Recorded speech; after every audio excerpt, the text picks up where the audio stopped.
So now we're starting to talk about how much energy, how many grams, what temperature change could I cause? So we're starting to look at these quantitative ideas. So we looked at LOL charts and we looked at our heating and cooling curves, but now we have to know how can we calculate exactly how much energy or exactly how many grams would change or exactly how much temperature would be affected by this. So that's really what we're looking for now. So when we think about this question here, how much energy is transferred when 10 grams of a liquid warms from 25 degrees Celsius to 35 degrees Celsius? So right now you should be able to describe it like this. There's temperature and energy.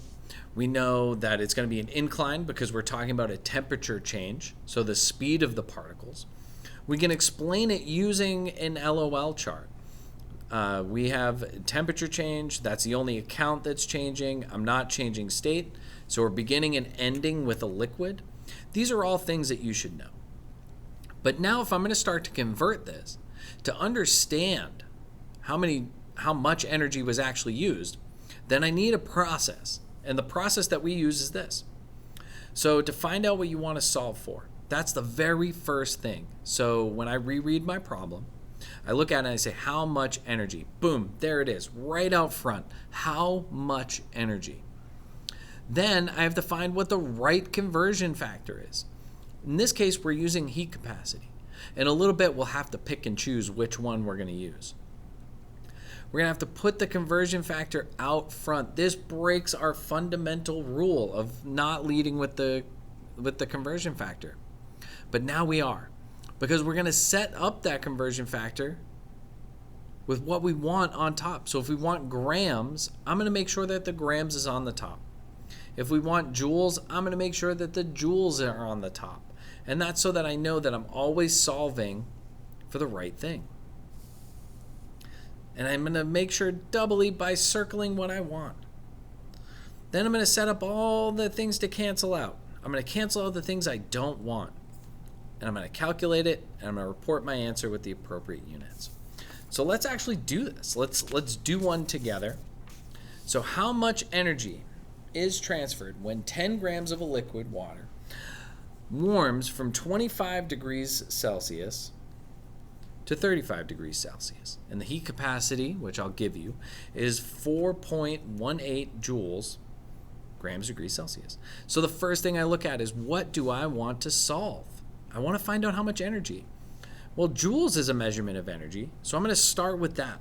So 4.18 joules over grams degrees Celsius. And I'm going to start my next piece to cancel. Next thing I want to cancel out, I'm going to circle what I want. So this is what I want. So all the other things are what I want to cancel. So I want to cancel grams, and I want to cancel this degrees Celsius. Okay, so let's look at what happened here. So how much energy? Well, I don't know, so I can't cancel that out. When 10 grams of a liquid, well, there's my mass. And we cancel it out the same way that we've been doing with cancellations. I set it up diagonal so that I can make sure that grams cancels grams. What's going to kind of change is this idea for this, for Celsius, because I need to cancel Celsius next. But this isn't a normal Celsius. This specifically is what we call delta T. So delta T is the change in temperature. How much did this change by? So how many degrees did it change from this to this? It's 10, right? It's 10 degrees. It's 10 degrees more at the end of this. So if you need to figure it out, delta T is equal to the initial temperature, so Ti, minus the final temperature. Okay? And that'll give you your delta T every time. But this is the one that has to be. So we have 4.8. We're going to make sure this cancels this. I didn't cancel out joules. Everything is canceling out appropriately. And now I'm just going to do it. 4.18 times 10 times 10. So you should get 418 joules. And that's all we're doing. We're just looking for it. I made sure that the units are attached. I'm calculating it the same way that I've done all my other calculations. I'm just making sure that I'm canceling out the right things. So it's the same process that we've been using. Let's look at another one.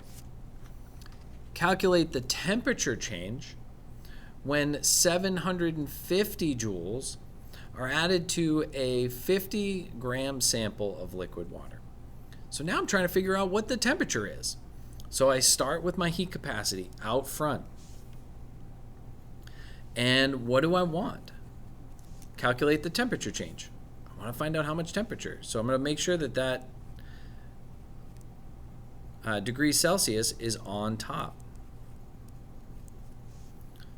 I'm going to put in my other things to cancel it out. So what do I want? I want to find out this. I want to cancel out all the other things. So let's see, joules. All right, I got 750. So we put it diagonal over 1. What's my next thing that I have to cancel? The next thing I have to cancel is 50 grams. There's grams, so grams has to be diagonal. 50 grams, 1. And now all I'm going to do is just double check. Do these cancel out? Joules cancels joules, grams cancels grams. Remember, if it starts on the top, the next one needs to be on the bottom. Right?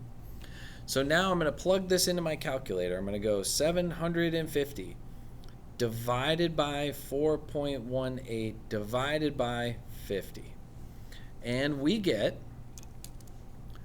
3.59, making sure that we get this, and this is degrees Celsius.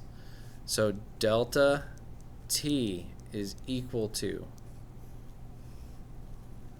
this right here. So we solve for delta T here, the change in temperature.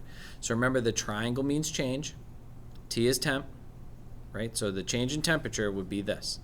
So if I started with 10 degrees Celsius and I added this much energy to this many grams, I would now have 13.59 degrees Celsius for my final. Okay, that's all we're doing. So let's solve for one more. What is the mass of water if it loses 1,250 joules of energy, which decreases the temperature by 25 degrees Celsius? So, all right, so let's start looking at what we have here. So if you want, what I recommend is, what do you want and what do you have, right? So you've seen the charts that we've used before. So what do we have? I have 1,250 joules. I have 25 degrees Celsius for my delta T, because it's going up, it's decreasing by that. I don't have mass, so I'm question mark of grams, right? Grams. So how many grams of this thing do I need? The heat capacity of water is still 4.18 joules, right? Grams, degrees Celsius, or whatever, it doesn't matter. But I'm still going to read this the same. For every 4.18 joules, I will raise the temp of 1 gram, 1 degree Celsius. Okay, so let's start figuring this out. So we got to put our heat capacity out front and solve for what we want. So what do we want? We want grams. Let's put our heat capacity out front.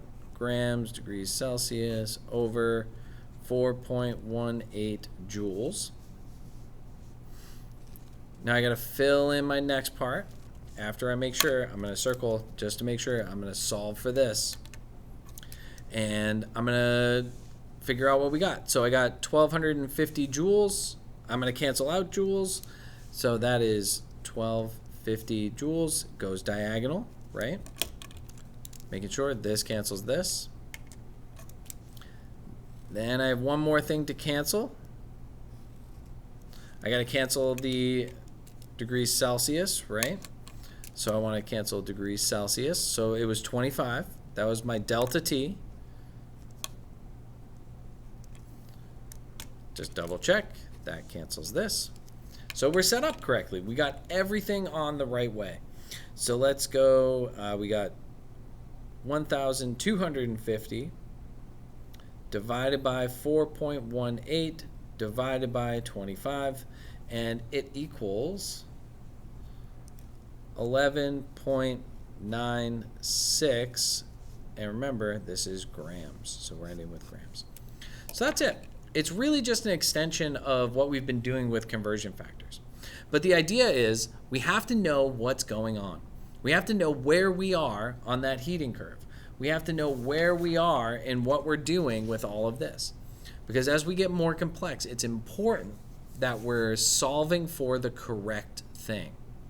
Because now we can start talking about giving you the heat capacity for solid water, a heat capacity for liquid water. And in a little bit, we're going to be talking about how much energy it takes for something to change from liquid water to ice.